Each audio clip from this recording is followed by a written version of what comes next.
In January 2010, workmen were working in the basement of the Yorkshire Museum and they discovered a Roman skeleton. The skeleton was in a trench, so it had been buried, but not very carefully. There was some Roman pottery and some animal bone as well. But the rest of his life is a mystery. Who was this person? Where did they come from? My name is Marlin Holst and I'm a human bone specialist, so I analyse human skeletons from archaeological sites.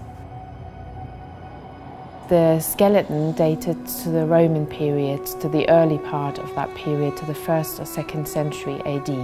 It was a male skeleton, and we can tell that from the shape of the skull and also from the shape of the hips. But in this case we had to rely on the skull because the hips aren't actually present. The individual was around middle-aged, so 36 to 45 years old, and we could tell that from the teeth. We are looking at the wear on the chewing surfaces of the teeth. The grit in the flour in his diet was grinding down his teeth to such a degree that we think he was around that age. His appearance suggests that he was a very tall individual for the time period, and he was also quite well built.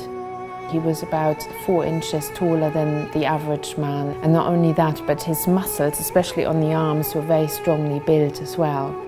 When somebody uses their muscles a lot and they're quite muscular, their muscles shape the bones, and this individual has got very shapely bones, suggesting that he was quite a robustly built, muscular individual. This is quite often a trait seen in people who trained as soldiers or even gladiators. There's a whole other host of skeletons that come from Roman York that are also thought to be gladiators.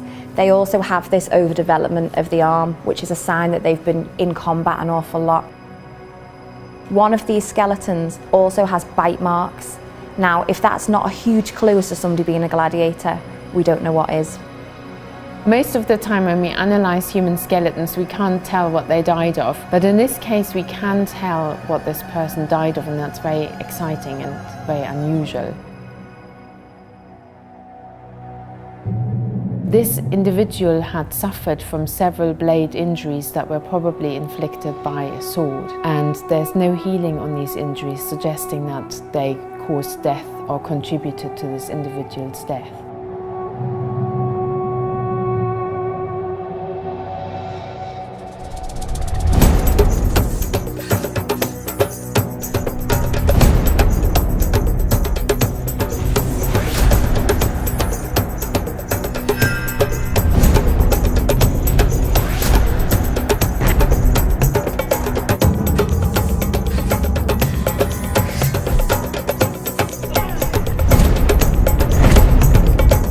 There were a couple of injuries to his back, and they affected his rib and also his lower spine.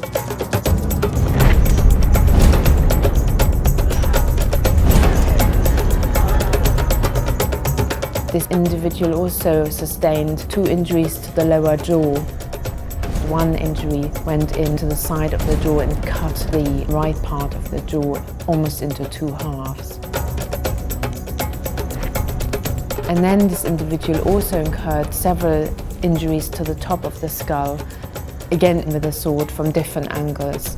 Some are probably from above. Perhaps the individual had fallen onto their knees at this point. The injuries then came from an attacker from above.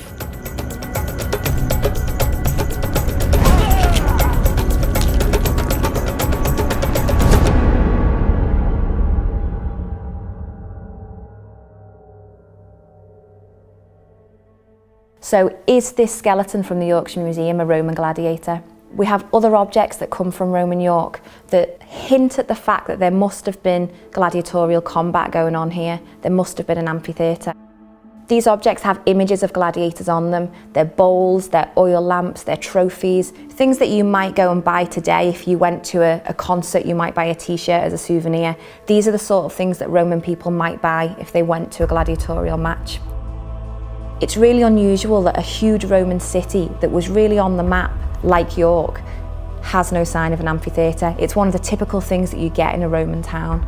So although the identity of this person is a mystery, an even bigger mystery from York is, where is this amphitheatre? Did this city have one? If not, why not? And if so, where could it possibly be?